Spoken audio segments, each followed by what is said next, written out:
Well, this video came out of nowhere. Initially, we were gonna do a Boast tour video, but the library was way too quiet, and I'm too self-conscious to film in public. So instead, we're doing a Q&A. And I'm here with my friend here. Hi, I'm Sivani. I'm a rising junior. I'm a math major, and I'm doing data science and politics minors. I guess I should say my major too. Oh, and by the way. All right, let's get rolling. What is dorm life like? So there's different dorms for first years and upperclassmen. A lot of first years choose to live in the dorms. I chose to live in the dorms just because I wanted to force myself to make friends and have roommates. We coincidentally lived on the same dorm, on the same floor. So 2 years apart. Yes, this was Rubin Hall. It's currently being renovated, so people who are watching this and are incoming for fall of 2024, they're probably not going to experience Rubin. That's also like a big decision, isn't it? It used to be the low-cost dorm, but now that they're adding AC and doing renovations, I don't think it's going to be low-cost anymore, though. Lipton, Brittany, and Weinstein were my top 3 choices for freshman year. And I got Rubin, which is my last choice. I think I made a mistake because I made Rubin my second to last choice. So I think they're like, if we're going to give anyone Rubin, let's give it to her. Because it's second to last, Yeah, not last? rather than last. Well, I was last, and it still made no difference. Most people move off campus after the first year because honestly the price of getting an apartment with some roommates is less than the price of a dorm. But I do think that living in dorms is pretty good for meeting new people, Yeah. especially during freshman year, because you have that whole dorm life, which I personally didn't get to experience because we were in a pandemic. The classmen now, they probably have a lot of fun at Yeah. dorms, parties, whatever. Can't relate. No? No, dorm parties aren't really a thing. Depending on the RA you get, they can be really strict. Well, at least you can enter each other's rooms. This is true. We couldn't even do that. If we were caught entering each other's rooms back in freshman year, we were written up. It was horrible. What are the best places to eat on or around campus? Also, study spots. My favorite place to frequent is this place called Anytime Street. It's on St. Mark's. Brooklyn Bagel Company on 8th Street, which is also like right next to NYU. My favorite restaurants are like around the Boast area or like Kimmel. On Thompson Street, there's this Japanese place called Okini. There's also Top Thai for a Thai restaurant. Saigon Shack is also another block away. That's it's a Vietnamese place. A lot of the boba places have discounts as well. Awesome when you're studying. Actually, speaking of which, we went to Vivi's. They have a free upsize. So these are the large sizes, but we were charged for medium prices. Like, there's a lot of perks. For study spots, honestly, I don't study at Boast. I just go to Stern. I just come here, not this classroom, but I just go to the UC, LC levels of Stern, just grab an empty classroom. Over the weekends though, because during the weekdays, it's just full. Everyone has classes there.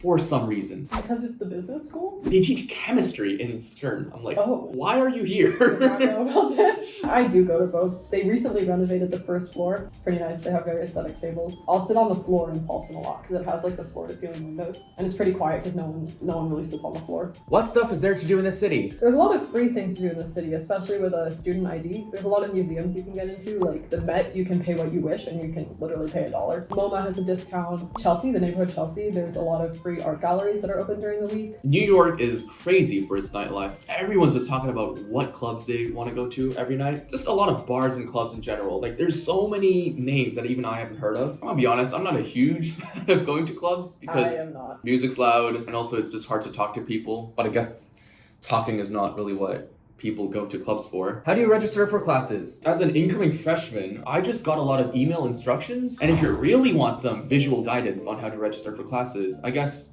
my videos could technically work. And also rate my professors is very important. So important. I ended up with a lot of 8 a.m.s and people would ask me why, and it's because I will sacrifice having a good schedule for having a good professor. It makes so much difference. I also kind of recommend planning for your entire 4 years as soon as possible. There's like lines of prereqs where to take a class that you really want to take, you'll need like 2 or 3 prereqs. And also it can help you, like if you want to graduate early, if you plan everything out ahead of time, it'll make it a lot easier. I remember doing that in sophomore year. I was figuring out if it was possible to graduate in 3 years, and it was.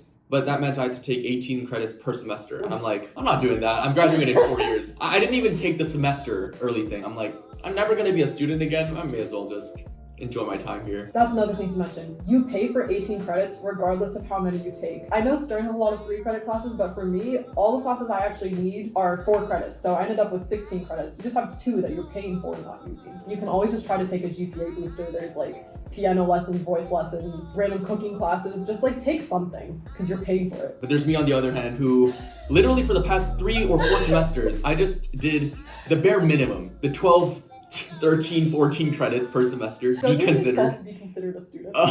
What is student culture like at NYU? I think this kind of ties into like how to make friends at NYU. NYU, what makes NYU interesting or like unique? It's very, very integrated in the city. And this is slightly a polarizing subject because some people hate it, some people love it. I kind of like it. It gives you much more direct access to the city. Literally, the city is your campus. A lot of people hate it though because it doesn't have a gated campus, it's that much harder to actually meet new people. So my recommendation would be honestly student clubs. I think that is like the culture, and also dorm events. I never went to dorm events really. I didn't know. There's really cool dorm events too. Like they'll take you to Broadway shows for free. They did like the Edge, which is like the highest observation deck, for free. I should have gone. Me too. The other thing is like a lot of schools will have a big football culture or something like that. We have a few sports teams, but there's no really sports culture. They're not well known. People won't like rally to go to their games or anything. I was surprised we had like half the sports that NYU advertises them to have. They don't even take place in New York. Like I knew someone in the golfing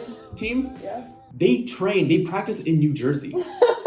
Because there's nowhere else here. It's just impossible. The other thing is just don't be afraid to put yourself out there. Like, I am pretty introverted. My first year, I also found it difficult to make friends. I just had to do things I was uncomfortable with. Like, I remember my first week in Reuben, someone in my hallway just put a sign on their door being like, knock and come in if you want to chat. And I did. And I ended up hanging out with those people like quite a few times over my first semester. So just put yourself out there. What is the neighborhood like? Right below campus is called Greenwich Village. There's a lot of cheap places to eat, really good culture, really good comedy clubs. A lot of it is open really late, so if you're pulling like an all-nighter in Boast, there's always food open right next to you. I guess since we're on this topic, we can also talk about the safety of the neighborhoods. I wouldn't say it's terrible. New York does have like a reputation of being not safe at night. Back when I was in freshman year, I would just randomly go out at 2 a.m. during finals week to like buy a hot dog from a food truck. We do get emails from NYU saying like aggravated assault. In case that safety is a concern, NYU has something called Safe Ride. It's a free NYU service, basically transports you from one NYU facility to the other. For example, if you were doing some overnight studying at Boast Library and you live at Kips Bay, for example, and you don't want to take the subway, Uber's too expensive, you don't want to walk either because it's dangerous, you could request a safe ride to probably the College of Dentistry, which is around that area. It's gonna transport you there because that's an NYU facility, and you could probably walk like the few blocks you need to go back to your apartment. And if you live in a dorm, it'll take you right to your dorm. Even as a woman, like I'll do the same thing. I take the subway at 3 a.m. I walk around at night. Like I think as long as you have common sense and maybe don't put noise canceling headphones on if you're walking alone at night, like just be aware of your surroundings. Don't be in your own bubble if it's late, if you're in like a bad neighborhood or anything. Referring earlier to the point that NYU is just integrated into the whole city, just find a building with a purple banner or flag that just says NYU. Just go in there and I think you'll be fine. There's security guards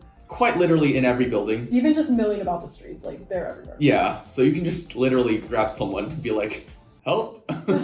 What academic services does NYU have? We have a tutoring center, the Undergraduate Learning Center. They have group study sessions, they have one-on-one tutoring. I'm a tutor there. To be a tutor, you have to get like an A or an A- in the class, so your tutors will know what they're talking about. It's a good resource. There's also a lot of accessibility resources, like if you don't have the ability to take notes, you can go through the accessibility, it's called the Moses Center. There's a way to request that someone take notes for you and then send them to you, so just someone in that class will like get a request for them to send their notes in, so if you don't have the ability, you're not like missing out on content. How strong is NYU's alumni network? I guess I can talk about NYU Stern a lot through here. All the clubs at NYU Stern, they have networking events several times a semester. It's a very common thing. It's very common just to see people who recently graduated from Stern or maybe like 10 years in the past. Alumni panels are also very common where they talk about their work experiences. I mean, recently I'm in the BSMS program right now. That's the summer program I'm in for the master's. 3 days ago, we had an alumni mixer at a nearby bar. So even that was a cool thing. The point is that Stern provides a lot of opportunities for undergraduates to mingle with alumni. It's just so easy to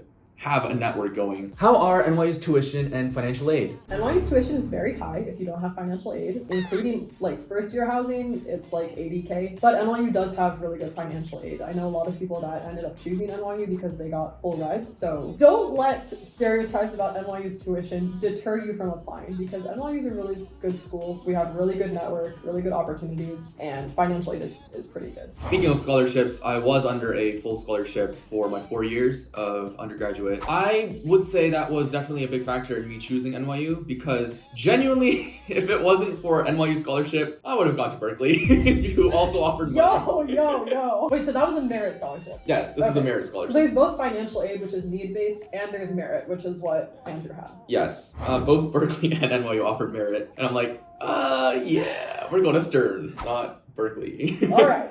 Yes. Those are all the questions we had for today for this Q&A video. Thank you guys so much for watching. And thank you, Sivani, for joining me. Thank you for having me. And if you have enjoyed, do leave a like, comment down below, and subscribe to the channel if you have not already to catch more. I'll see you next time. So here we are. I'm with my friend here. You want to introduce yourself?